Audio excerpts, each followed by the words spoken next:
I remember the way she kept her hands still. Not relaxed, controlled.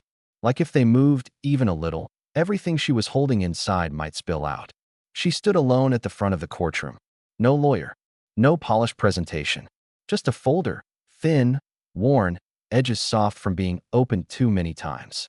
The kind of folder that looks small until you realize it carries someone's entire fight inside it. They said her case didn't hold. Unpaid wages. Discrimination. Retaliation. Big words reduced to nothing with one phrase. Insufficient evidence. The prosecutor said it like it was obvious. Like it didn't even deserve to be explained. And the judge, he didn't question it. Didn't slow it down. He leaned back, glanced at the file like he'd already seen enough, and let out a breath that felt closer to impatience than thought. "Ma'am," he said, "this court requires more than claims. Claims. Not years. Not work. Not truth. Just claims." She nodded once, like she had expected that. "I understand," she said.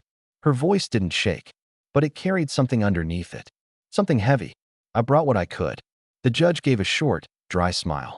"I'm sure you believe that," he said. A few quiet shifts in the room. No one said anything, but everyone heard it. That tone. That decision already made. She opened her folder. Carefully. Like what was inside mattered even if no one else thought it did. "I worked there 11 years, she said. Overtime wasn't recorded. Hours were changed after I left." The prosecutor barely looked up. "Do you have documentation of that?" She hesitated. Just for a second. And that was enough. "No," he said quickly, turning to the judge. "Nothing verifiable." The judge nodded. That was it. That was all it took.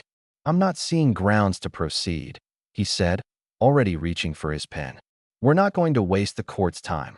They erased it. The words were quiet, but they stopped everything. The judge paused, pen hovering. "What?" he asked. "They erased the records," she said again. "After I reported it." The prosecutor shook his head. "That's speculation." The judge exhaled. "We can't act on what might have existed," he said. "If there's no evidence." "There is." This time, her voice didn't sound small. It sounded certain. The room shifted. Not loudly, but enough. She reached into the folder again, deeper this time, and pulled out something different. Not paper. A phone. Old. Scratched. Screen cracked at the corner. The kind of thing no one would look at twice. "They didn't know I kept copies," she said. The prosecutor frowned. The judge leaned forward slightly. "Copies of what?" She didn't answer right away. Just unlocked the phone. Scrolled.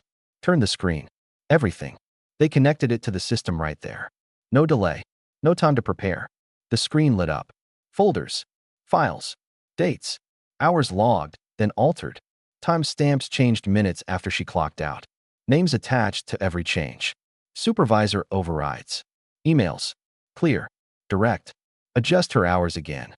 Make sure it doesn't flag. Don't let this go through payroll as is. The room didn't react at first, because it took a second to understand what they were seeing. Then it did. All at once. The prosecutor stopped speaking. Stopped moving. Because the story he had built didn't survive what was on that screen. The judge didn't lean back this time. Didn't sigh. He stayed forward. Reading. Slowly. Carefully. Because now, every word mattered. And every word he had dismissed was still in the room. Only now it meant something different. She didn't say anything else. Didn't need to. She just stood there steady, like she had been from the beginning. Only now, she wasn't the one being questioned. The silence stretched. Heavy. Unavoidable. And for the first time, the judge didn't look certain. He looked careful, because the case he had been ready to dismiss was the one thing in that room he could no longer ignore. And as the truth settled in, piece by piece, impossible to push aside, I realized something I won't forget. The woman they thought had nothing was the only one who brought everything.